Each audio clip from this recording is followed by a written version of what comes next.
Bien, mis amados hermanos, vamos a dar inicio a la predicación de esta mañana y el tema de esta mañana es bastante cercano al tema que hemos venido desarrollando y la semana pasada estuvimos celebrando la resurrección de nuestro Señor Jesucristo.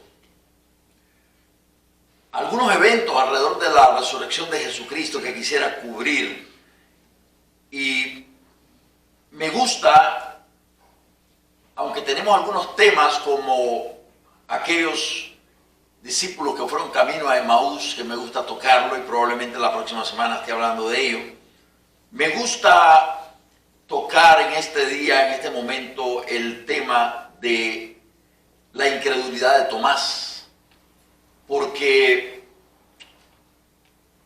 es uno de los eventos de la resurrección más importantes. Porque Jesús quería asegurarse que sus propios discípulos o apóstoles creyeran de veras que Él había resucitado a los muertos. Era muy importante para Jesús dejar garantizado la fe de sus apóstoles. Y recordemos que en un momento como este, en el cual los apóstoles se encuentran reunidos por temor a los judíos, tienen las puertas cerradas por temor a los judíos. Están reunidos, pero, hermano, acaban de pasar apenas un par de días. Y ellos están esperando que en cualquier momento los vengan a arrestar. Y que sus vidas corren la misma suerte que la de Jesús. Ese líder que ellos han estado siguiendo por 3 años. Recordemos que para los judíos ven a Jesús como un enemigo de Estado, pero también del Estado religioso, porque todo el Estado judío está siendo amenazado por el impacto que Jesús tiene, la popularidad que Jesús tiene. Y ellos no se pueden dar el lujo de perder el respeto que la gente les tiene. Pero la verdad es que Jesús ha venido a cuestionar todo el sistema y el aparato religioso de su época. De la forma como las cosas se ven, el sistema de la ley judía, todo eso viene a ser amenazado por Jesús. Especialmente cuando Él dice, oísteis que fue dicho, mas ahora yo os digo.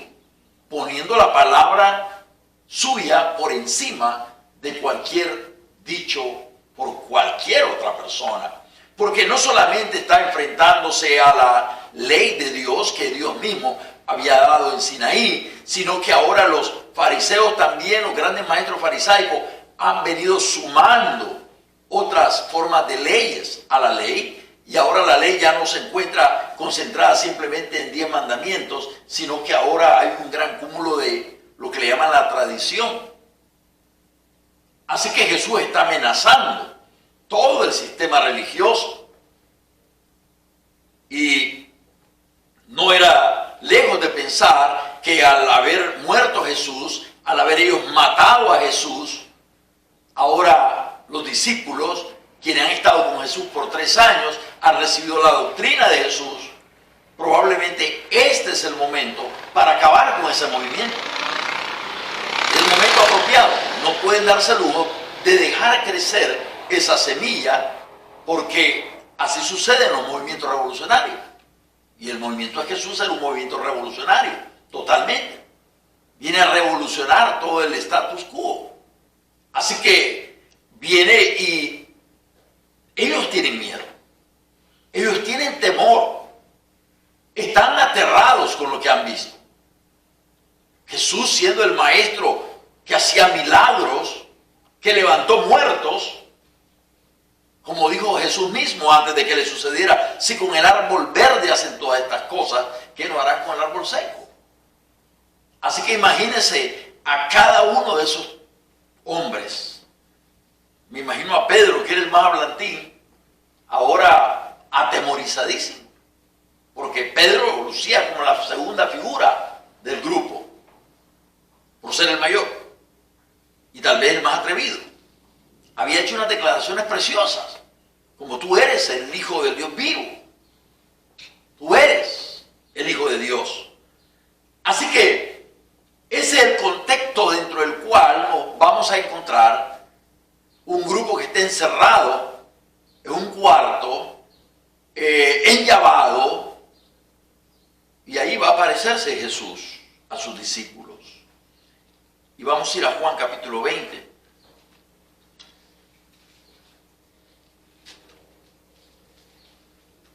Juan, el discípulo amado, es el que nos presenta estos detalles de una forma bonita, realmente. Juan capítulo 20, verso 19 al 23. Dice así la palabra del Señor: cuando llegó la noche de aquel mismo día, el día de la resurrección, el domingo, primer día de la semana. Recuerde eso, el domingo, el primer día de la semana, porque el sábado es el sábado judío, ¿verdad? Es el último día de la semana. El primer día de la semana es lo que hoy nosotros le llamamos el domingo. Y por eso es que nosotros insistimos que la iglesia se reúne en domingo. Aunque usted va a escuchar otros argumentos, hay evidencias bíblicas que la iglesia se reunía en domingo, o el primer día de la semana, porque Jesús había resucitado en ese día, de entre los muertos. Y para hacer o establecer la diferencia entre lo que era el sábado judío y el día del Señor ahora, una nueva época realmente, bueno, ese es el argumento, ¿verdad? Cuando llegó la noche de aquel mismo día, el primero de la semana, estando las puertas cerradas, en el lugar donde los discípulos estaban reunidos por miedo de los judíos, vino Jesús. Y puesto en medio, les dijo: paz a vosotros. O shalom, que es la frase hebrea que significa paz. Interesante, pero aquí vemos a Jesús por primera vez entrando de esta manera. ¿Por qué? Porque ahora estamos hablando de un Cristo resucitado, glorificado. Ya no es el Cristo que se autolimitó a hacer este tipo de cosas como Dios que era. Antes respetó casi todas las reglas de la naturaleza. Él vino y se humilló a sí mismo, Él vino como un hombre, se sujetó, es parte de la humillación que nos presenta Filipenses capítulo 2, donde Él se humilla a sí mismo, tomando forma de siervo. Se humilla naciendo, se niega a sí mismo viniendo a nacer como un niño. Y dice la palabra que el niño crecía en conocimiento y gracia delante de Dios y delante de los hombres. Entonces no estamos hablando de un super niño o el Dios niño que todo lo sabe, no, podemos ver aquí algo progresivo, donde Él va, pero porque se ha negado a sí mismo, ahora empieza como que, voy a usar esta ilustración, que probablemente no sea la mejor, como cuando usted apaga la computadora y la vuelve a iniciar. Jesús se negó a sí mismo y ahora vuelve a empezar. Y esto es algo que verdaderamente nos cuesta entender y nos cuesta contemplarlo, pues. Cómo Jesús se niega. Su negación a sí mismo tiene que ver con el conocimiento mismo. Como borrarlo todo y volver a empezar. Esto es realmente profundo y realmente es maravilloso ver que esta autonegación de Jesús, porque ahora Él va a volver a empezar y desarrollarse como un niño.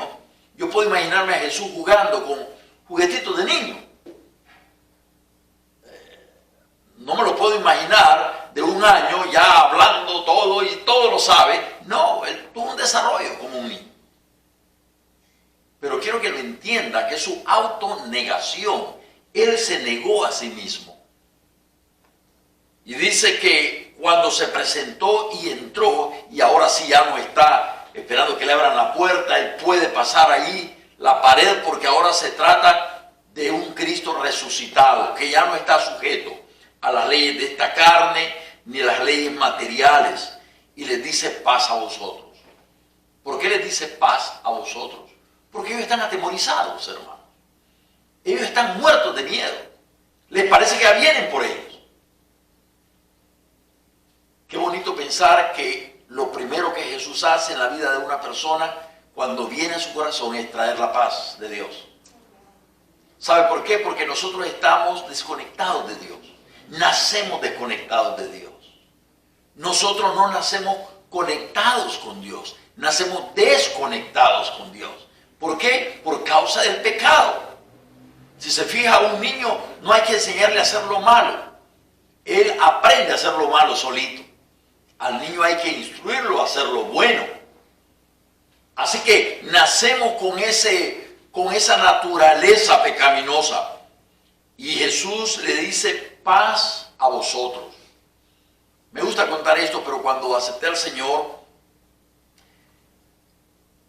se me acercó una joven amiga en la iglesia cuando yo pasé al frente y todo eso. Había estado reuniéndome con los jóvenes los días sábados y cuando decidí pasar al frente y aceptar a Cristo, cuando terminó el culto, ella vino a mí y me dijo, Rolando, ¿qué sientes? Y yo me quedé pensando, ¿qué siento? ¿Qué siento? ¿Qué fue esta experiencia? ¿Qué siento? Y recuerdo que lo único que le dije fue paz.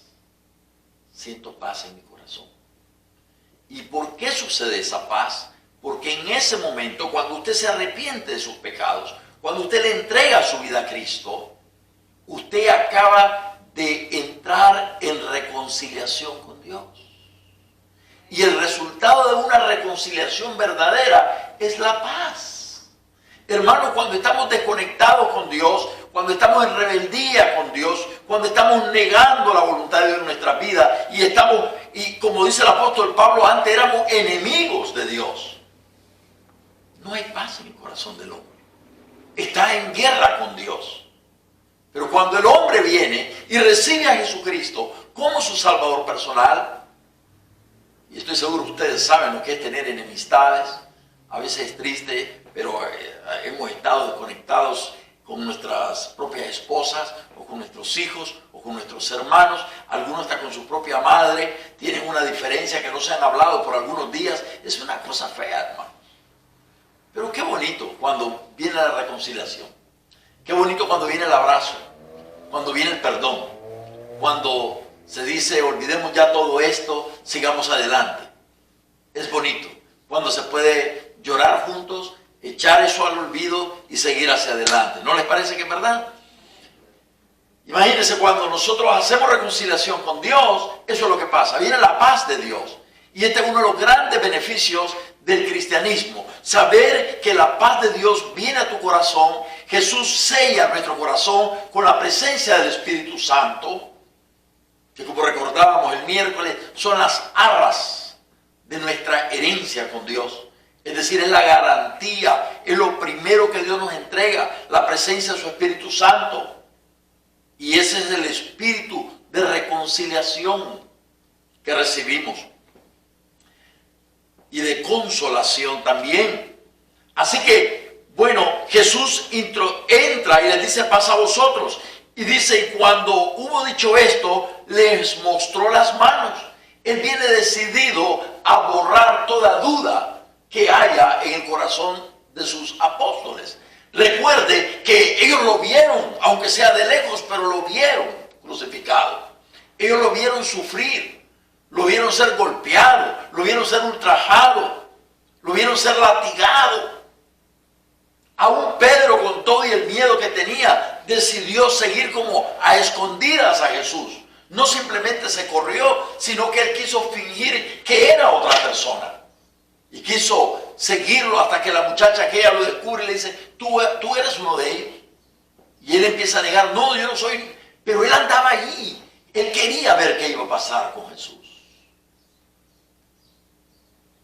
Terminó negándolo y terminó hablando feo, como cualquier mundano, como cualquiera que nunca hubiera andado con Jesús. No conozco al tal hombre. Mano, eso tiene que haberle costado lágrimas después a Pedro. Negar a Jesús. Qué cosa más horrible. Una de las cosas más feas que nos puede suceder en nuestra vida cristiana, espiritual, es llegar a negar a Jesús, creo yo. Negar a aquel aquel que lo ha hecho todo por nosotros, que lo hemos comprendido, aquel que le hemos cantado, que lo hemos adorado, que le hemos agradecido por su intervención en nuestra vida, aquel que le hemos agradecido por su gracia, por su fidelidad. Todo eso lo hemos cantado y lo hemos dicho. Yo le he predicado todo eso. Y de pronto encontrarme negando a Jesús. Qué horrible debe ser esa experiencia. Y fíjense que Jesús aparece y cuando se muestra, ellos les muestra las manos y el costado. Y dice un comentarista, no muestra los pies, porque en ese tiempo parece que no se clavaban los pies, sino que se amarraban los pies. Eran amarrados. Y los discípulos se regocijaron viendo al Señor. Hermanos, ellos habían visto levantar a Jesús un muerto. Lo vieron con Lázaro. Y Jesús les había dicho anteriormente que era necesario que el Hijo del Hombre padeciese todas estas cosas. Y que iba a resucitar. Se los había dicho, pero parece que por un oído le había entrado y por otro le había salido. Como usted y yo. A veces ignoramos la palabra del Señor, lo que dice. Y el Señor lo ha dicho. Todo está en su palabra. Aún los fariseos decidieron negar todo lo que Jesús, las evidencias de que Jesús era el Mesías. Que era hijo de una virgen, que entraría montado en un burrito. Señales y señales y señales. Y ellos conocían la palabra, pero habían decidido simplemente no hacer caso a todas esas advertencias de la Biblia. Y mire, aquí sucede algo bonito. Jesús les dice, le vuelve a decir otra vez, paz a vosotros. 2 veces le está diciendo paz a vosotros. Como me envió el Padre, así también yo os envío. Se ha levantado de entre los muertos, se aparece a ellos y ahora les da una comisión. Así como mi Padre me envió, ahora yo lo voy a enviar al mundo. En Mateo 28:19 vamos a encontrar también con detalles este mandato de Jesús, que lo manda a ir por todo el mundo. En Marcos también lo dice, vayan y prediquen el Evangelio a todas las naciones, bautizándolos en el nombre del Padre, del Hijo y del Espíritu Santo, enseñándoles que guarden todas estas cosas. Eso va a estar ahí, confirmado, pero aquí los está enviando. Entonces se aparece para darles paz, se aparece para darles una comisión y también se aparece para llenarlos de su Espíritu Santo. Mire lo que dice ahí. Y habiendo dicho esto, sopló y les dijo, recibid el Espíritu Santo. Jesús llena a sus apóstoles con el Espíritu Santo. De su propia boca les sopla el Espíritu Santo. Entonces, cuando lleguemos a Hechos capítulo 2, vamos a darnos cuenta que el Espíritu Santo desciende en forma corporal como de paloma sobre los apóstoles y sobre todos los que estaban ahí. Pero no es la primera vez que los apóstoles van a experimentar algo así. Es más, yo me atrevería a decir que en esta ocasión es cuando los apóstoles verdaderamente recibieron el Espíritu Santo, porque lo recibieron directamente de Jesús. Y también hay otra evidencia, es que Pedro, cuando está en Hechos de los Apóstoles, en esa experiencia él dice, porque estos no están llenos de mosto como ustedes piensan, estos, no dice nosotros, sino dice esto, dándole a entender que Pedro en ese momento no parece estar bajo ese mismo éxtasis o experiencia de estar hablando en otros idiomas, sino que da la impresión de que él está ahí viendo lo que está sucediendo, pero no está participando de ello. Da esa impresión. Pero no cometeríamos ningún pecado al decir que pudiera ser que en esa ocasión también ellos hayan recibido, porque Dios puede manifestarse las veces que quiera en la vida de una persona. Amén. Pero quiero que entiendan de que desde aquí ya ellos habían recibido el Espíritu Santo directamente de Jesús. Así que ellos recibieron la paz del Señor, ellos recibieron un mandato y también están recibiendo el Espíritu Santo. Esta fue la experiencia que ellos vivieron. Maravillosa. Pero ahora el verso 24 nos dice, pero Tomás, uno de los 12, llamado Dídimo, no estaba con ellos cuando Jesús vino. la importancia de estar presente siempre. Porque usted no sabe ni el día ni la hora que Dios quiere bendecir a su pueblo. Amén, hermanos. No es el capricho de un pastor decirle, usted tiene que estar aquí. No, hermanos, ya no somos niños, no somos muchachos para estar en ese. A mí como pastor nunca me gustó ese autoritismo. Y yo sé que eso a la gente le gusta. Ese autoritismo a la gente le gusta. Y la gente como yo, que no somos así autoritarios, somos vistos a veces como débiles de carácter. Pero la verdad, les digo, a los seres humanos les gusta que los traten de esa manera. Algo que yo no comprendo. Y no pretendo ser parte de ello. Este es mi estilo, así soy yo. Yo creo que igual que lo que Dios hace con nosotros, Dios nos da la libertad de hacer o no hacer las cosas. Nos da la instrucción y de ahí es tu responsabilidad lo que vas a hacer. Yo no recuerdo haber estado bajo un ministerio en donde me sentí obligado a tener que hacer las cosas y me tenían que forzar porque si no, no las hacía. No, yo lo que siento es que Dios vino a mi vida, trabajó en mi corazón, trabajó en mi carácter, trabajó y todo lo que he venido haciendo, lo hemos venido haciendo porque queremos hacerlo para el Señor. Y porque venimos a la iglesia creyendo que esto es como un hospital espiritual, que yo necesito venir aquí, porque aquí es donde está el médico que me puede curar. Médico por excelencia. Entonces yo no vengo a la iglesia porque me exigen o me obligan o me siento forzado. Vengo porque este es el lugar de mi encuentro con el Señor. Donde Dios a través de su palabra va a hablar a mi corazón, donde me llena. Les diré muchísimas veces, no he venido de buena manera a la iglesia. Muchísimas veces.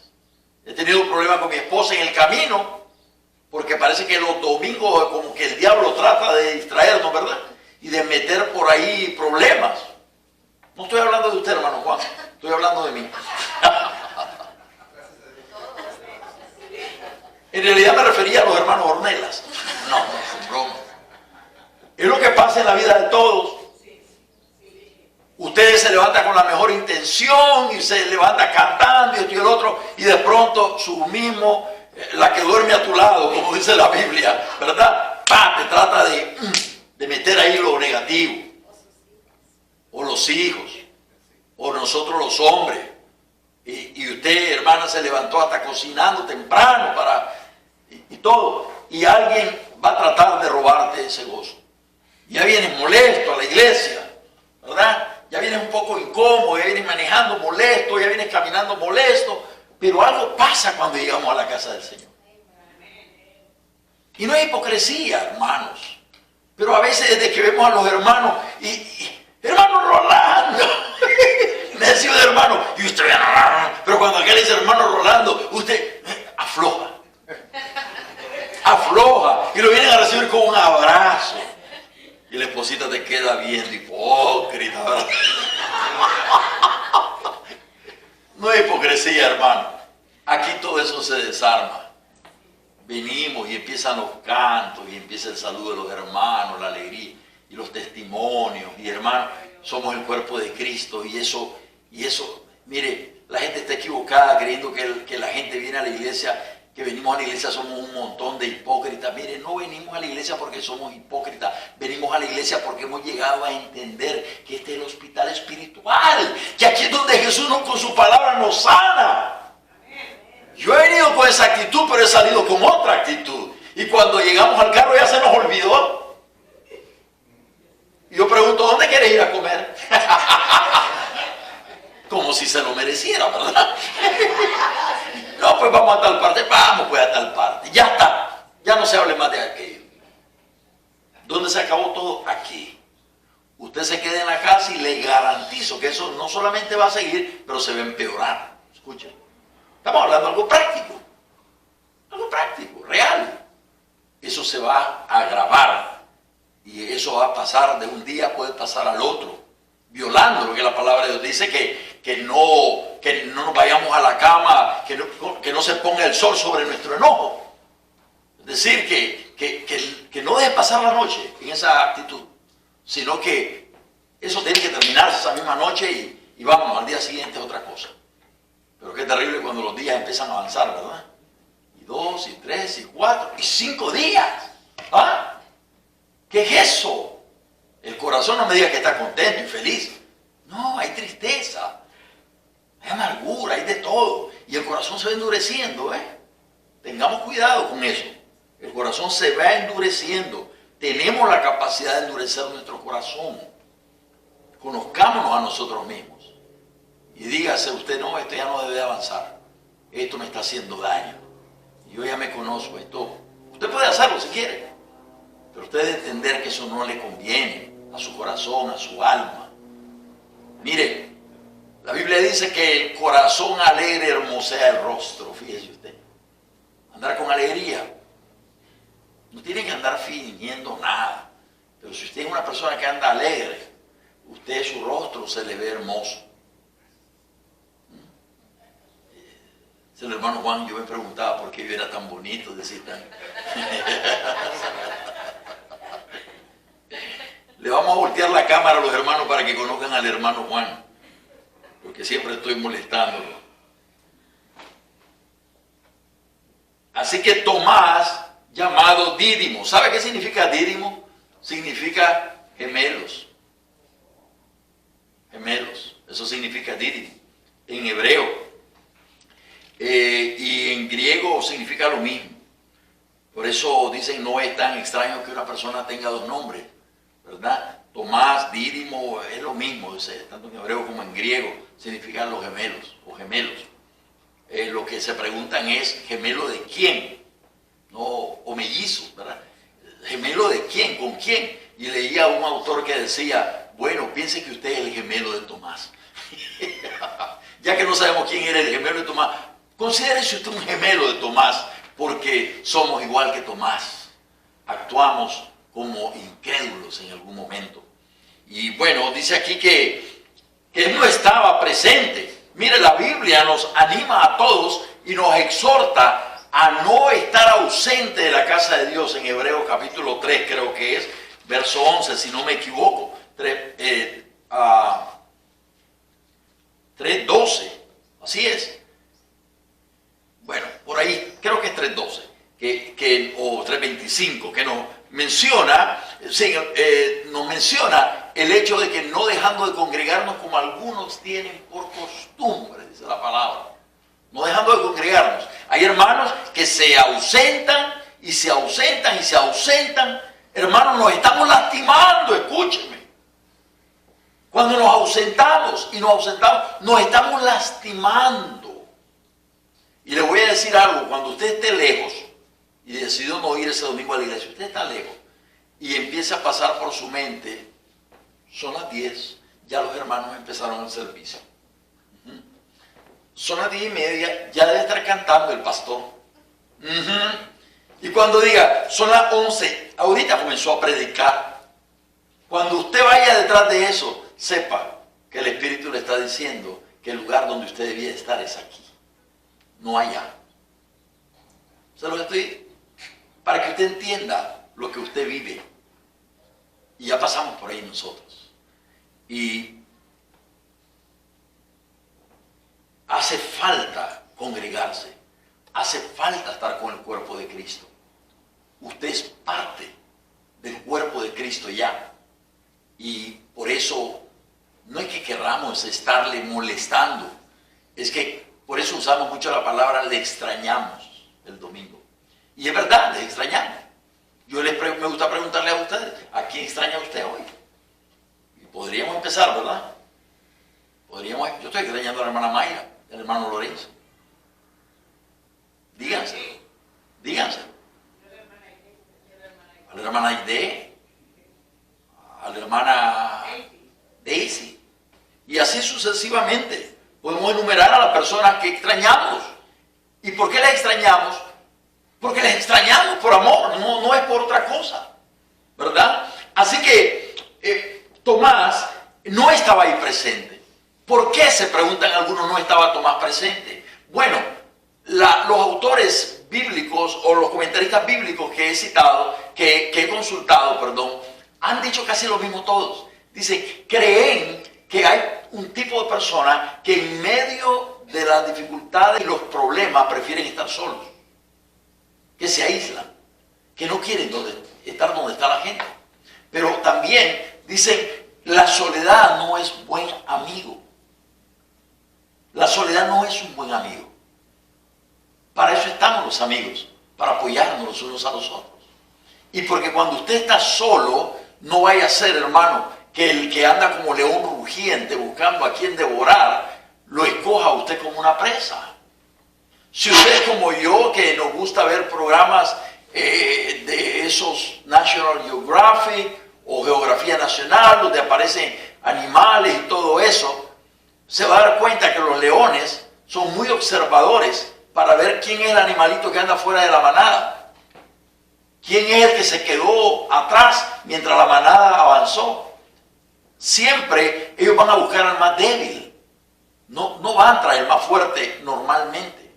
Van tras ese cachorrito, tras ese animalito más tierno, más indefenso. Una presa más fácil. Y sabe, cuando nosotros nos distanciamos y empezamos a retirarnos, no, que el pastor dijo y a mí me afectó eso, me dolió y que... Cuando usted empieza a actuar así. Yo recuerdo a un pastor que me dijo, Rolando, recuerda, los cristianos tenemos que ser impermeables. Impermeables. No nos dejemos mojar, que la lluvia nos empape. No. Usted sacúdeselo y sigue adelante. Pero cuando usted absorbe, cuando son cristianos de esponja, que todo lo absorben, y todo les lastima. No, dijo, me molesta. Mire, créanlo, usted es sensible, muy sensible, y el Satanás se va a acercar a usted, como se acercó a la mujer, y le va a decir cositas al oído. No, si tú tienes razón. Tienes razón. Ese bigotón. ¿Verdad? Ese bigotón, ese pastor, quién sabe qué se cree, ¿verdad? Y sí, es cierto, usted, ¿verdad? Agarrando, usted vuelve. Él lo dijo por ti, y el pastor ni se acordaba que usted existía. ¿Ah? Me acuerdo una vez, hermano, que acaba de venir de Nicaragua, yo vengo con mis orejas, y vengo aquí y predico. Tenía ya 2 años de estar en Nicaragua. ¿Usted cree que después de 2 años voy a venir con el machete desenvainado contra alguien? No, ni así. Y yo prediqué un mensaje. Y al salir afuera ya estaba una hermana ofendida porque yo decía, la llorando la hermana y todo. Y yo de largo la miré llorando, y un grupo de hermanas se acercaron a ella. Bueno, dije yo, ¿quién sabe cuál es el problema que tiene la hermana? Yo, tranquilo. Era con el bigotón el problema. El problema es que yo había dicho algo que la había ofendido y que no sé qué. Y una hermana que sinceramente yo la consideraba madura, pues. Pero bueno, uno nunca sabe, los seres humanos nunca, esto es un problema serio, no sabemos cómo vamos a actuar. Y cualquiera pues se puede sentir así, pero eso sucede también, hermano, cuando nosotros nos distanciamos del rebaño. Y en el caso particular de la hermana, yo pude darme cuenta que ese era uno de los casos donde uno se distancia del rebaño. Y nos puede suceder a cualquiera. Así que, y lo que va a pasar es que esa ausencia nosotros vamos a tratar de justificarla con algo o con alguien. No, es que la hermana... Hay hermanas que aquí, yo recuerdo un caso de una hermanita, pero ¿por qué ella no quiere llegar a la iglesia, hermana? No, porque allí un día cantando en el coro, no sé qué cosa, alguien dijo algo, y desde entonces ya, años sin venir a la iglesia, años. Bueno, qué terrible, pero Satanás está allí, y yo quiero que usted me ponga atención en eso. Satanás no está jugando. Satanás no está jugando. Mi esposa daba testimonio esta mañana acerca de ese joven. Un talento increíble, cómo cantaba ese muchacho. Y allí, mientras mi esposa hablaba, yo dije, gracias, Señor, por la vocecita que me diste, porque allí todo uno es rasposo, pero te estamos alabando. qué quiero esa Super Bowl si voy a terminar? Mire, toda esa gente, todos esos cantantes famosos, mire cómo terminan todos, hermano. No son felices. Terminan, hermano, tanta millonada de dinero, ¿para qué? Para terminar muerto en una tina de baño, ensangrentado, cortadas las venas, en un hotel de lujo. ¿Ah? Una de las artistas que yo más he admirado en mi vida ha sido Whitney Houston. Mire cómo terminó. Mire cómo terminó Elvis Presley. Su propia niñita de esta Whitney Houston terminó igual. Hermanos, ¿de qué sirve tanta fama y tanta cosa? Vivamos la vida sencilla que Cristo nos propone. Buenos padres, buenos hombres, buenas mujeres, sencillo. No tenemos para comprar una casa, pero vivimos en un apartamento donde tenemos lo que necesitamos, hombre. No necesitamos grandes cosas para ser feliz. Atienda a sus hijos, disfrute a sus nietos. Digo a mi esposa, me sentí contento ayer que salí al banco y miré una casa donde estaba una familia allí, hermano, en el jardín,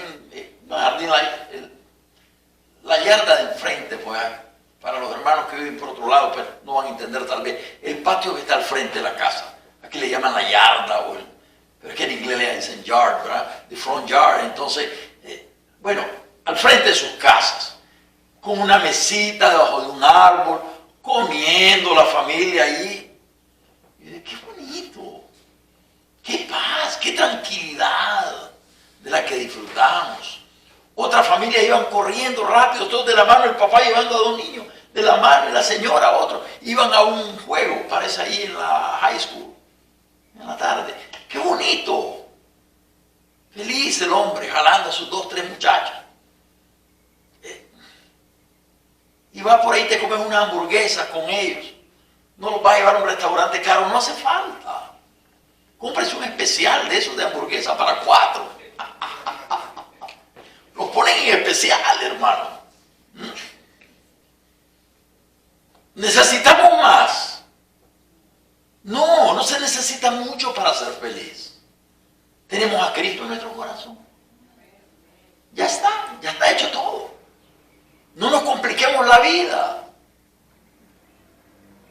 Es fácil, no necesitamos tener ahí el montón de dinero en el banco, que si lo tiene, pues no hace falta, no hay problema. El hermano Juan, vuelvo a leer el caso del hermano Juan. No hay problema tampoco.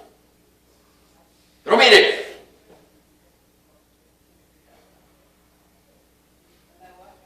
le dicen al dídimo, al gemelo, que no estaba presente, le dijeron, pues los otros discípulos, al Señor hemos visto. Y fíjense que aquí el comentarista bíblico dice que la palabra en griego aquí produce la idea de una constante repetición. No es simplemente vimos al Señor, sino que vimos al Señor, lo vimos, de veras que lo vimos. Hay una insistencia. La palabra que se usa en griego da esa idea de que le estaban ellos insistiendo en haberlo visto al Señor. Él les dijo, si no viere en sus manos la señal de los clavos, y metiere mi dedo en el lugar de los clavos, y metiere mi mano en su costado, no creeré. Wow. Eso se llama incredulidad. Yo estaba tratando de hacer una diferencia entre la duda y la incredulidad. Está muy cerca eso. La duda es no sentirse seguro de algo. Tengo mis dudas acerca de este negocio. Me puede ir bien, me puede ir mal. Tengo mis dudas sobre lo que el pastor está diciendo, pero tengo que investigarlo para estar seguro. Tengo mis dudas, pero la incredulidad es diferente. La duda es no sentirse seguro de algo. Santiago nos dice de que el que duda es como la onda del mar que está ya siendo arrastrada de un lugar a otro y no estar seguro. A mí tener duda de algo me molesta. Y yo le digo, Señor, por favor, yo quiero sentirme seguro de hacer algo. Si no, mejor no lo hago. Porque el que duda, eso es pecado realmente, porque falta de fe. Yo le digo, a mí, Señor, dame la seguridad y yo marcho. No hay problema, yo marcho. Ese viajecito que me eché a Nicaragua de 2 años, yo tenía mis dudas. Y no me gustaba sentirme así. Mi esposa ya estaba lista, ella me decía, solo decime y nos vamos. Yo le decía, espérate, vamos, espérate un poquito. No me siento 100% seguro. Me decía un amigo mío, pero ¿qué pasa? Ella no tiene la seguridad. No, no es ella, el problema soy yo. El problema no es ella, soy yo que no me siento seguro. Ella arranca cuando yo le dije, salta, ella me dijo, ¿cuánto? No, y allí es donde me he dado cuenta que mi hermanita Blenda le ha echado ganas a mi lado. Porque no es así nomás, hermano, tenía que renunciar a su trabajo, y tenía que... No era así nomás. Aunque ahora ella no quiere volver, ya le dije, ya regresamos. Y yo digo, no, me dice, ya está. Dios lo sabe todo. Ella le hubiera ido muy mal si ella continuaba trabajando porque sus rodillas ya no daban para más. Así que aquellos insistiéndole, él diciendo, si no meto mis dedos en los clavos, para mí una forma muy exagerada de hablar de parte de Tomás aquí. Los judíos tienen esa forma de expresión. Le llaman, ¿cómo le llaman los judíos a eso? Ahorita les digo, se me escapa, y no tiene que ver con la edad, se me escapa simplemente. Y dice que él dijo, no creeré, no voy a creer hasta que yo no vea. Entonces la diferencia entre duda y la incredulidad, se las quiero definir. La duda no es sentirse seguro de algo. Pero la incredulidad es una negación absoluta. Usted dice, no, ya, yo no voy a creer eso. Yo no creo eso. No, hermano, pero mire, la palabra de Dios dice, no, ni me enseñe nada, porque yo no creo eso. A mí no me va a cambiar. Eso de estar cerrado. El apóstol Pablo nos dice escudriñarlo todo, retener lo bueno. La persona tiene que ser sabia, no puede cerrarse de esa manera. Ahora, fíjese que cuando usted se cierra de esa manera, usted cierra su corazón también. Absolutamente. Cierra su corazón. Y ya no hay manera, ni que Dios quiera ayudarte, ya no hay manera. ¿Por qué? Porque te cerraste totalmente. Pusiste un escudo frente a ti. Y dijiste, de aquí no pasa nada, ni nadie. Nadie me va a hacer cambiar en esta posición. Es muy difícil. Aún si Dios quiere cambiarte, si Dios quiere... San Pablo no. Este hombre llamado Saulo de Tarso, quien se llega a convertir en el apóstol Pablo, no tuvo ese tipo de actitud. Y él era un hombre duro.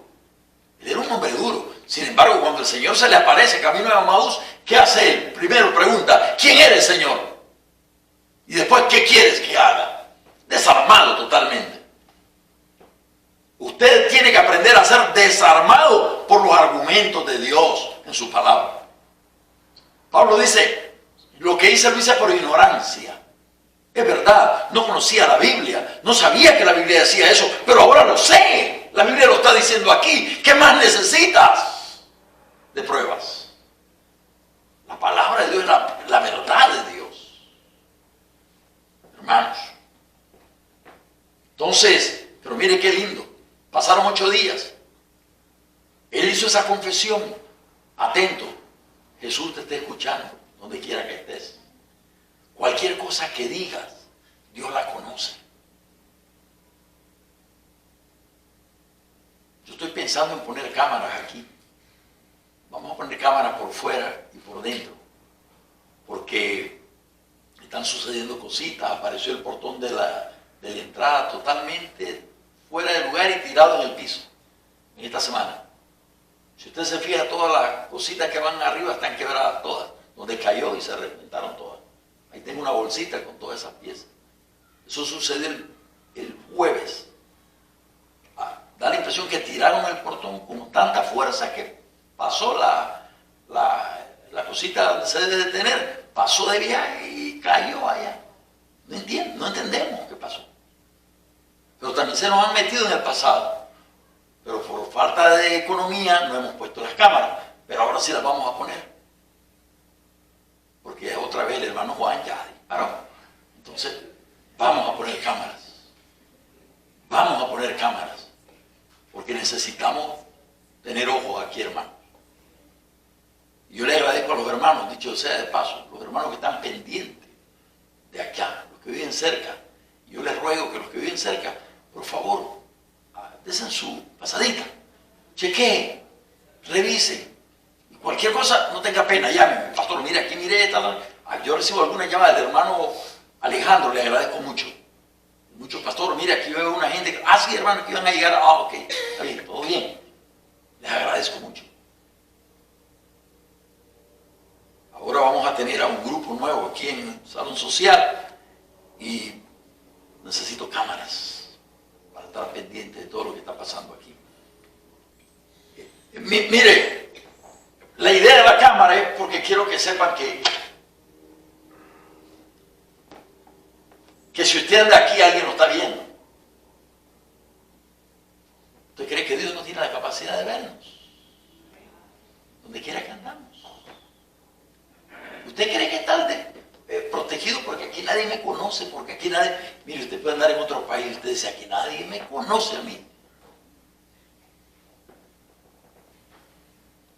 Ni se atreva a entrar al motel porque en ese motel a lo mejor aparece el dueño que lo conoce a usted. Estaba pensando, y si alguien me dice, usted que sale en YouTube. Mire, que usted cree que nadie lo conoce, Dios lo conoce. Dios nos conoce. Y así se lo dice en el Apocalipsis. Yo conozco tus obras, le dice. A todos. Eso es algo común en las 7 cartas. Yo conozco tus obras. Bueno, el tiempo me ha ganado, pero miren. Dice que Jesús, pasados los 8 días después, estaban otra vez sus discípulos dentro, en el verso 26, y con ellos Tomás. Y llegó Jesús, estando las puertas cerradas otra vez, y se puso en medio y les dijo, pasa a vosotros, otra vez. Luego dijo a Tomás, pon aquí tu dedo, mira mis manos, acerca tu mano y métele en mi costado y no seas incrédulo, sino creyente. Y ese es el llamado a cada uno de nosotros. No seamos incrédulos. Recuerden que usted es gemelo de Tomás. Usted es el mellizo de Tomás. No sea usted incrédulo, sino creyente. El Señor nos quiere creyentes, no incrédulos. Qué bonito es trabajar con gente que está dispuesta a creer. Los que creemos en el Señor hemos tomado la Biblia como la palabra de Dios. Y esta es la autoridad que nos rige. Si usted puede demostrarme a mí a través de la Biblia que yo estoy equivocado, entonces es mi responsabilidad aceptar con humildad de que estoy equivocado. Porque yo quiero estar bien con Dios. Entonces, seamos creyentes y no incrédulos. El llamado. Fíjese que en Marcos capítulo 9, 24 hay una experiencia que tuvo un hombre y que Jesús le liberó a su hijo de un demonio. Allí, y al final el hombre le dice a Jesús, ayuda mi incredulidad. Yo me atrevería a sospechar que este hombre, porque a veces no entendemos las cosas y decimos, ¿cómo fue que ese muchacho llegó a estar endemoniado? ¿Y por qué? Porque a lo mejor el Señor tenía un propósito para con el Padre. A lo mejor le pueden pasar cosas a tus hijos para que finalmente tú te rindas. ¿Nos estamos entendiendo? dijo Jesús, este no nació así ni pecó así. Este nació así para que sus padres no pecaron. Dice, este nació así para que el Señor fuera glorificado en este momento. Dios tiene sus propósitos, hermanos. Seamos vasos suaves, frágiles, que Dios pueda trabajar con nosotros. El incrédulo es un vaso duro, no quiere. A veces se aferra a su conocimiento y todas esas cosas, ¿verdad? Pero ojalá que el Señor haga de nosotros vasos, hermanos, frágiles. Usted que nos mira en la televisión, usted que nos mira por YouTube, le quiero decir, la Biblia dice, y Jesús lo acaba de decir, como me envió el Padre, así yo os envío. Y sabe, Jesús nos envió a predicar el Evangelio. Si usted está escuchando este mensaje, Dios le ama. Él envió a Jesucristo, su Hijo, para que muriera por usted, con el propósito de que usted se rinda a Él.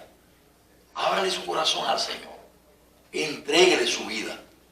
Y no sea como Tomás, un incrédulo, o una persona que busca argumentos para no dar el paso que Dios quiere verlo dar. Entréguele su vida a Cristo. Con un corazón sencillo, dígale, Señor Jesús, te abro mi corazón, reconozco que soy pecador. Te abro mi corazón para que entres en Él. Hazme una nueva criatura. En el nombre de Jesús. Amén. Dios me le bendiga a todos mis hermanos.